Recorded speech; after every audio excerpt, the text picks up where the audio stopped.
السلام عليكم ورحمة الله وبركاته. وعليكم السلام ورحمة الله وبركاته. الحمد لله نحمده ونصلي على رسوله الكريم. أما بعد فأعوذ بالله من الشيطان الرجيم. بسم الله الرحمن الرحيم. وقال الله تعالى في كلامه المجيد والفرقانه الحكيم: اقرأ باسم ربك الذي خلق الإنسان من علق. اقرأ وربك الأكرم.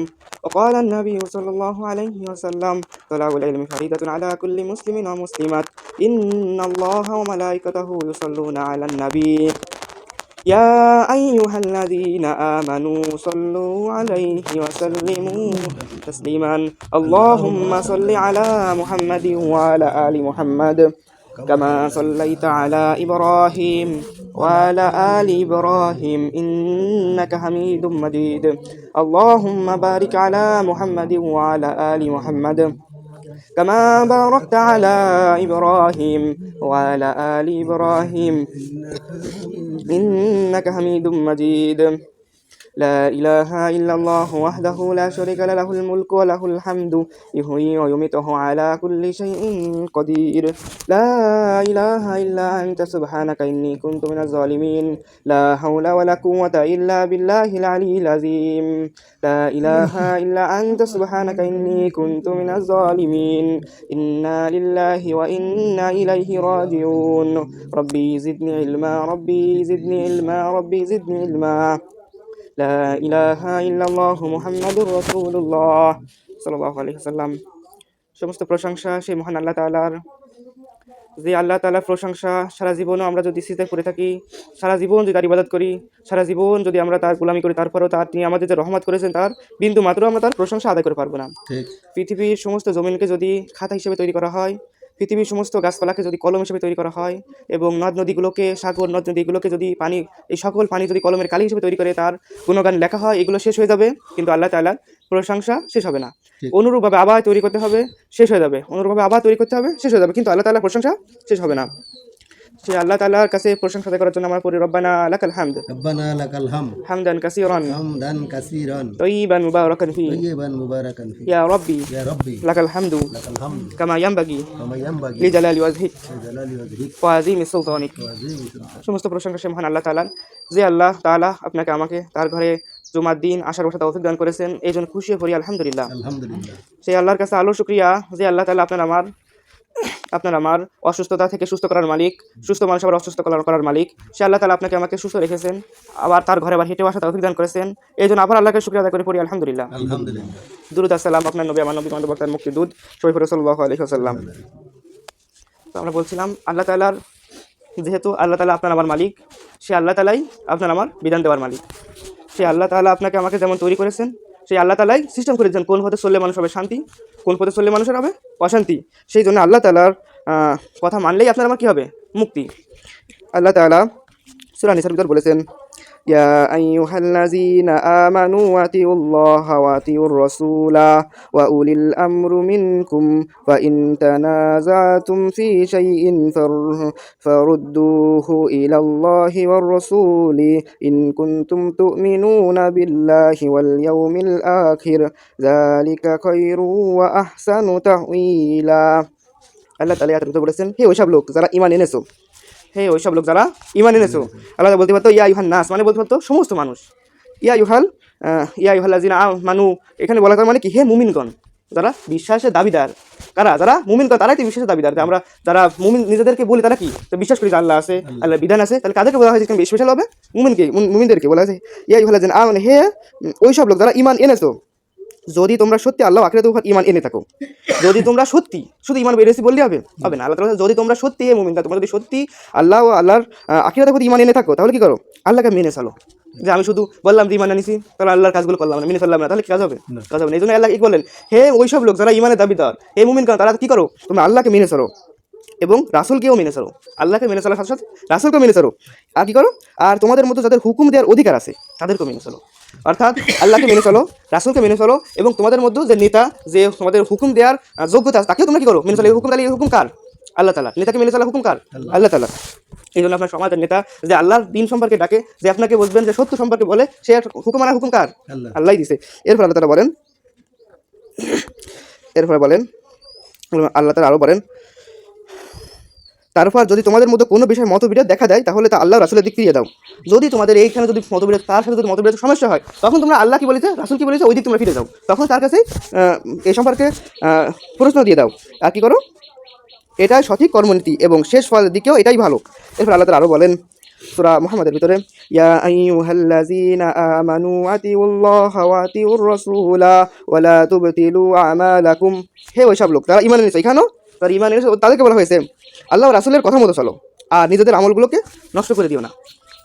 আর আমলগুলোকে নষ্ট বিষয়ে আল্লাহ তাআলা সূরা হুজুরাতের ভিতরে আমল নষ্টর ব্যাপারে আল্লাহ কিছু কথা বলেছেন, কীভাবে আমাদের আমল নষ্ট হয়ে যায়। তা প্রথম দিক থেকে বলি, আল্লাহ তাআলা প্রথমে বলেছেন, ইয়া আইয়ুহাল্লাযীনা আমানু লা তুকাদ্দিমু বাইনা ইয়াদাই ইল্লাহি ওয়া রাসূলিহি ওয়াত্তাকুল্লাহ ইন্নাল্লাহা সামিউন আলিম। ও হে মুমিনগণ, তোমরা কোন বিষয়ে আল্লাহ তার রাসূলের আগে বেড়ে যেও না। হে মুমিনগণ, তোমরা কোনো বিষয়ে আল্লাহ রাসূল ইসে বেশি তাকওয়া বানাতে যায় না, যে আল্লাহ বলিছে না আরও সামনে আগে যায়। কি বলা হয়েছে জায়গায়, তোমরা কোনো বিষয়ে আল্লাহ রাসূলের এগিয়ে যেও না। আর কি করো না? আর আল্লাহকে সবসময় তোমরা ভয় করো, আল্লাহ সর্বশ্রেষ্ঠ সর্বজ্ঞ। এরপরে এরপরে আল্লাহ বলেন, হে মুমিনগণ, তোমরা নবীর আওয়াজের উপর তোমাদের আওয়াজকে উচ্চ করো না। এর একটা কাহিনী হলো কি, রাসূলুল্লাহ সাল্লামের পাশে সাহাবীরা বলছে অমুক জায়গায় নেতা মনে সেই বলি ভালো হতো।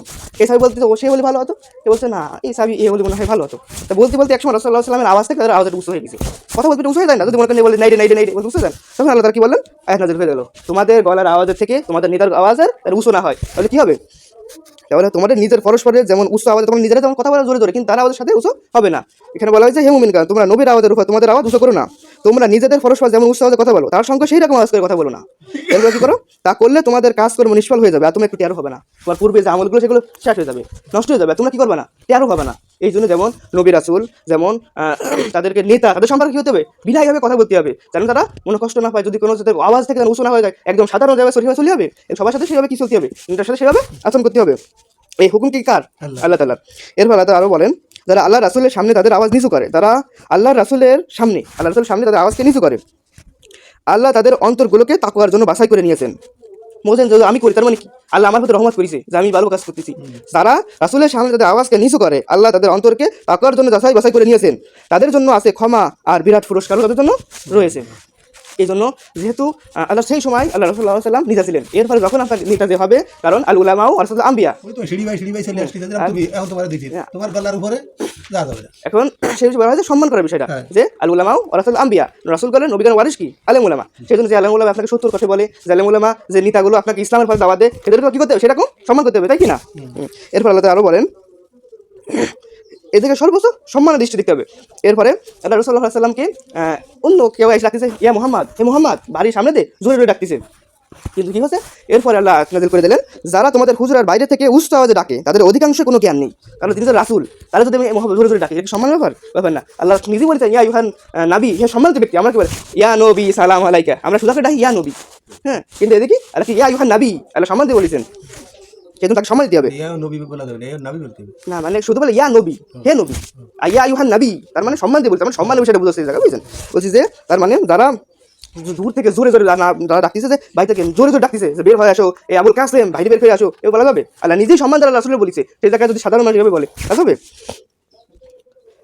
এরপরে তাদের বলা যায়, যারা তোমাকে হুজুরের বাড়ি থেকে উচ্চ আওয়াজে ডাকে, মানে ঘরের বাড়ি থেকে যারা উচ্চ আওয়াজে ডাকে, তারা অধিকাংশই কোনো জ্ঞান নেই। তারা যদি ধৈর্য ধারণ করতো যে পর্যন্ত না তুমি তাদের কাছে বেরিয়ে আসো, তাদেরকে যতক্ষণ বেরিয়ে আসে এবং তাদের ধৈর্য ধারণ করতো, সেটাই তাদের জন্য উত্তম হতো। আল্লাহ বড়ই ক্ষমাশীল, অতি দয়ালু। এরপরে আল্লাহ তাআলা বলেন, এই হচ্ছে এই সূরা হুজুরাত হচ্ছে কি আপনার সম্মান প্রদর্শনের একটা সূরা, যেখানে অনেক সম্মান ভালো জানতে পারবেন। আরও একটা বিষয় এখানে নাযিল হয়েছে যে কোনো এক সাহাবী বা কোনো এক ব্যক্তিকে আল্লাহ রাসূল পাঠাইছে, তুমি অমুক জায়গা থেকে যাকাতের মাল নিয়ে আসবা। নিয়ে আসার সময় সে সামনে গেছে, যাওয়ার সময় দেখি তারাও জানতে পারছে কোনো কারণে যে আমাদের কাছ থেকে আল্লাহ রাসূলের কোনো কেউ আসবে আমার কাছে মাল দেবে, তারা তো খুশি হয়ে তারা লোক নিয়ে দাঁড়ায় রয়েছে। আর এই দিয়ার জন্য, আর এই লোক সেখানে গেছে, যাই দেখতেছে যে ওই পরিমাণ লোক হয়তো আমার মাইট দেবে, আমাকে যুদ্ধ হবে, এই জন্যই ফিরে চলে আসছে। ফিরে রাসূলকে জানাচ্ছে, রাসূল তাআলা মানে যুদ্ধ করতেছে, আর যুদ্ধ যদি করতে আসে তাই এরা প্রস্তুত হবে। পরে আল্লাহ তাআলা আয়াত নাযিল করে দেন, হে মুমিনগণ, কোন ফাফাসারি যদি তোমাদের কাছে কোনো খবর নিয়ে আসে, তাহলে তারা সত্যতা যাচাই করে নাও, তা না হলে তোমাদের অজ্ঞতাবশত কোনো সম্প্রদায় ক্ষতি করে বসবে। বলতে হে মুমিনগণ, কোনো ভালো মানুষ জিজ্ঞেস করতে হবে। আর এখানে যদি কোনো একজন লোক তাই কথাবার্তা ঠিক ঠিকানা দেখেন না, আন্দাজ একটু দেখে আমি চলে আসলো, ঠিক ঠিকানা নেই, কোনো ফাফাসের লোক বা কোনো ফাফি লোক বা কোনো খারাপ লোক, আর যদি তোমাদের একটা জিনিস দেয় ওই তোমরা বিশ্বাস করে নেবে না। আপনাকে এসে বলো যে না ওই লোকটা কিন্তু খারাপ, ওই মহিলা কিন্তু অসুবিধা আছে, ওই লোকটা গিবাজ করতেছে, হ্যাঁ ওই লোকের কিন্তু একটা সমস্যা আছে, বললে আমি আমরা কি করি বিশ্বাস করি, সত্যি সত্যিও পারে বিশেষ করি না, এ করা যাবে না, বললে তার কাছে জিনিসটা পরীক্ষা করতে হবে, জানতে হবে সত্যকে মিথ্যা, সত্যি কারণে মিথ্যে কথা এটা জানতে হবে, কেউ বললে আমি বিশ্বাস করা যাবে না। কারণ এই আয়াতে আল্লাহ তাআলা বলেন, হে মুমিনগণ, কোনো ফাফাসারি যদি তোমাদের কাছে কোনো খবর নিয়ে আসে তাহলে সত্যতা যাচাই করে নাও, তা না হলে তোমরা অজ্ঞতাবশত কোনো সম্পদের ক্ষতি করে বসবা। ওই জবাব দিচ্ছে যুদ্ধ হচ্ছে, যদি তুমি যুদ্ধ শুরু করে দাও তাই ঝামেলায় যাবে না, যুদ্ধ হয়ে যাবে। এরপরে কি হবে, অথবা তোমরা যা করেছে এই জন্য তোমাদের অনুতপ্ত হতে হবে, লাস্টে যা সেটা কি কাজটা করে ফেলালাম। তো এখান থেকে আমরা জানলাম যে আল্লাহ তাআলা বলেছেন, হে মুমিনগণ, তোমরা নিজেদের আমলকে নষ্ট করো না। তা আমল নষ্ট করার কিছু আমরা জায়গা পেলাম। এরপরে আল্লাহ তাআলা সূরা নূরের ভিতরে আল্লাহ তাআলা বলেছেন, ومن يطع الله ورسوله ويخشى الله ويتقيه فأولئك هم الفائزون। যারা আল্লাহ রাসূলের হুকুম পালন করে, আল্লাহকে ভয় করে ও তার নাফরমানি থেকে বেঁচে থাকে, তারাই সফল কাম। এখানে জানা সফল কাম কারা, তারা কারা, যারা আল্লাহ রাসূলের হুকুম পালন করে, যারা আল্লাহ রাসূলের হুকুম করে, এটাই সফলতা। আমি 10 কোটি টাকার মালিক, এটা আমার জন্য সফলতা না। আমি বিশাল আমার বিল্ডিংয়ের মালিক, এটা আমার জন্য সফলতা না। আমি যদি আল্লাহর ইবাদত করার সাথে সাথে এটা করি তাহলে আমার জন্য উপকারী। কিন্তু আমি যদি ভাবি না আমার সফলতা আমি কীভাবে টাকা পয়সা করবো, কীভাবে আমি দুনিয়ার অধিপত্য করবো, যদি এই আশায় ঘুরে বেড়াই, এটা আমার জন্য কি সফলতা আসবে? মনে করতে পারি এটা আমার জন্য সফলতা, কিন্তু এটা আসলে কি সফলতা না। আল্লাহ তাআলা বলেছেন, যারা আল্লাহ রাসূলের হুকুম পালন করে, আল্লাহ রাসূলের হুকুম পালন করে, যে জায়গায় গলার সাউন্ড মানে যে জায়গায় নিজের শক্তি দেখানো জায়গা ওইখানে শক্তি দেখানো, যে জায়গায় নিজেকে শক্তি নামানো জায়গায় ওইখানে নিচে করা, এইটাই কি মুমিনের গুণাবলী। যেখানে সমাজে একটা খারাপ জিনিস চলছে ওই জায়গায় করতে হবে, ওমরের মতো হয়তো সেটা গলিতে উঠতে হবে, কীভাবে খারাপ জিনিসটাকে আমরা প্রতিহত করতে পারি। আর যে জায়গায় কোনো একজন ভালো জিনিস বলতেছে, কোনো আলেম একটা বক্তব্য আমার বিরুদ্ধে যাচ্ছে, কিন্তু কি করতে হবে না, আমি সেই জায়গায় নিচে হয়ে আমি যদি নিজের দোষ থাকে ওই জায়গায় নিজের দোষটাকে মাথা নিচে করে মানিয়ে নিতে হবে। এটাই কি যারা গুলো করা হুকুম পালন করা, এটা কি হয়তো হুকুম পালন করা, এ করতে হবে কিনা এটাই করতে হবে। নিজের আমার দোষ থাকুক বা গুণ থাকুক ওইগুলো মাইনার চেষ্টা করতে হবে। আমি না আপা না গুফরানা কয়লাকের মাসি শুনলাম জানলাম মেনে নিলাম, কথা এখানেই শেষ। তো আল্লাহ তাআলা আপনাকে আমাকে সে তৌফিক দান করুক, করি আমিন। এরপরে যারা আল্লাহ রাসূলের হুকুম পালন করে, আল্লাহকে ভয় করে ও তার নাফরমানি থেকে বেঁচে থাকে। আল্লাহকে ভয় করতে হবে, শুধু ভয় করলাম আমি খারাপ কাজও করে বেড়ালাম তাহলে কাজ হবে? আল্লাহ কতই করে বলিছে, যারা আল্লাহকে ভয় করে এবং খারাপ নাফরমানি কাজ থেকেও বেঁচে থাকে তারাই সফল কাম।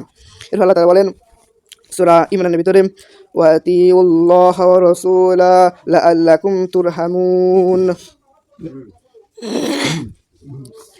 আর আল্লাহ রাসূলের অনুগত্য করো। ঘুম আসলে জায়গা চেঞ্জ করার নিয়ম আছে, যদি ঘুম মেলা আসেন মানে উঠে বসলেন।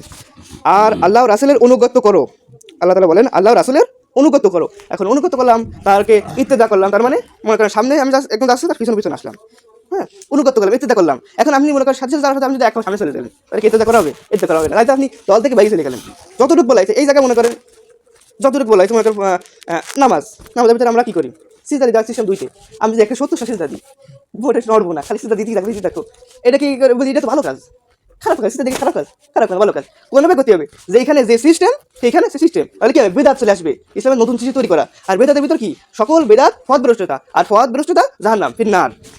এই জন্য আপনাকে সেভাবে করতে হবে, যেভাবে বলি সেভাবে করতে হবে, এর ভিতরে মঙ্গল। ওই আগে দিন খুচরে বললো যে আপনার আমরা ধান রোয়ার সাথে সাথে মানুষ বলে যে এখন মানুষ বলে এটা নেই ওটা নেই ওটা নেই, খালি করে কেন মনে করেন ধান রই তার সাথে কি আগাছা হয় না, একটা জন্ম নেই। তো এখন আমরা যদি বলি যে ওরা ফাঁসে বসছে ও করে খালি খালি বেচারে মারি ফেলাই লাভ কি, ও থাও পাশে গাছও ভালো, ফলন কি ভালো হয় না খারাপ হয়? খারাপ হয়। এই জন্য আপনি যখন সুন্নাত তরিকায় কাজ করবেন তাহলে আপনার বেদাত মরে যাবে, আর বেদাত শুরু করলে আপনার সুন্নাত মরে যাবে। মনে করেন আমাদের পরে আপনার দোয়া পড়া সুন্নাত, এই জায়গায় আমরা 8 দিন নিজে ভাবলেন যে না নামাজ পড়ে মাঠটা কিছুটা করবো, হ্যাঁ এই জায়গায় কি হবে বেদাতের হওয়ার সম্ভাবনা আছে। এই জন্য আমরা বেদাতকে যদি আমরা সুন্নাত মেরে ফেলাই ওইখানে বেদাত জন্ম নেবে। সেই জন্য আমরা কি করবো, সুন্নাত তরিকায় ওইভাবে করতে হবে যে সিস্টেমে আল্লাহ রাসূল করেছে সেই সিস্টেমে। আল্লাহ আপনাকে আমাকে সেটা দান করে পড়ে আমিন। এরপর আল্লাহ তাআলা আরো বলেন, যারা আল্লাহ রাসূলের অনুগত করে আশা করে যায় তোমাদের রহমত তোমাদের উপর রহমত করা হবে। আর আমরা সবাই কি খোঁজ করি? আল্লাহর রহমত খোঁজ করি। আল্লাহর রহমত মানে মঙ্গল। আমি মনে করি সকালে খাবার খেতে গেছি ওইখানে বরকত আছে রহমত, কাজ করতে গেছি ওর ভিতরে বরকত আছে রহমত আছে, ওইটাই আমাদের উপকার। এরপর আমি বিভিন্ন যে কাজ করি ওর ভিতরে রহমত আছে, এটাই আমাদের মঙ্গল। আমি সকালে মনে করেন সকাল ঘুম থেকে উঠলাম, উঠে দেখলাম একটা সমস্যা বেঁধে গেছে, এমন বড় সমস্যা ও কাটাতে লাগবে সারাদিন। এরপর দেখলাম যে আমার সন্তানের মধ্যে এমন একটা সমস্যা ও কাটা লাগবে আর 5 দিন। এবার কামাই করতে গিয়ে 7 টাকা, কিন্তু বাইরে চলে গেছে 80 টাকা, খালি ক্ষতি আর ক্ষতি। এর কি বরকত থাকলো? বরকত থাকলো রহমত থাকলো না। আমরা খোঁজ করি কি আল্লাহ রহমত। আল্লাহ তাআলা বলেছেন আর আল্লাহ রাসূলের অনুগত করো আশা করা যায় তোমাদের উপর রহমত করবে, বলেছে কিনা? আল্লাহ তাআলা বলেছে। আর আল্লাহর কথা কি মিথ্যা না সত্যি? অবশ্যই সত্যি, অবশ্যই সত্যি। এই জন্য আমাকে কি করতে হবে? আল্লাহ রাসূলের অনুগত করো আশা করা যায় তোমাদের উপর রহমত করা হবে। আল্লাহ তাআলা আরো বলেন, আল্লাহ তাআলা আরো সূরা নিসার ভিতরে বলেন, এসব আল্লাহর সীমা, যে আল্লাহ তার রাসূলকে মেনে চলবে তাকে আল্লাহ এমন এক বাগানে প্রবেশ করবেন যার নিচে যে ঝর্ণা প্রবাহিত হবে, অর্থাৎ জান্নাত, যেখানে তারা কয়দিন থাকবে? চিরদিন থাকবে। আর একটা হাদিস বলি যে হযরত আবু হুরায়রা থেকে বর্ণিত, নবী সাল্লাল্লাহু আলাইহি ওয়াসাল্লাম বলেন, যে ব্যক্তি অনুগত্যের গণ্ডি থেকে বের হয়ে যায় এবং জামিয়াত থেকে বের হয়ে যায় অতঃপর মৃত্যুবরণ করে, তার মৃত্যু হয় জাহিলিয়াতের মৃত্যুর ভিতর। অর্থাৎ যে ব্যক্তি জামাত অর্থ হচ্ছে কি আপনার একতার ভিতর থাকে, একতার ভিতর থাকা থেকে যে সরে যায়, যে না আমি একতার ভিতর থাকবো না, আমি আমার মতো থাকবো, সে কি করলো, সে যেন জাহিলিয়াত মৃত্যুবরণ করলো। জাহিলিয়াত মানে রাসূলের এই যে দিন আসলো, মানে এই যে ইসলাম আসলো, এর আসলে যে জাহিলিয়াতের সময় ছিল ওই সময় যারা জান্নাতের সম্ভাবনা আছে, তো ইসলামই জানে না, জান্নাত হবে কি রে, তাই না? তারা যেন মৃত্যুবরণ করলো কোন হিসেবে, তারা যেন জাহিলিয়াতে মৃত্যুবরণ করলো। এর ভালো বলেন হযরত আবু হুরায়রা হতে বর্ণিত, তিনি বলেন রাসূলুল্লাহ সাল্লাল্লাহু আলাইহি ওয়াসাল্লামকে বলতে শুনেছি, যে ব্যক্তি আমিরের অনুগত্য করলো, আমির মানে নেতার অনুগত্য করলো, সে আমার অনুগত্য করলো। রাসূলুল্লাহ বলেছেন যে আমিরের অনুগত্য সে কার অনুগত্য করলো, সে যেন আমার অনুগত্য করলো। আর যে ব্যক্তি আমির অবাধ্য হলো, সে যেন আমার অবাধ্য হলো। আর রাসূল অবাধ্য হয়ে জান্নাত আশা করা যাবে? আল্লাহ তাআলা আপনাকে আমাকে বুঝাতে তৌফিক দান করুন। ওয়া আখিরু দাওয়ানা আলহামদুলিল্লাহি রাব্বিল আলামিন।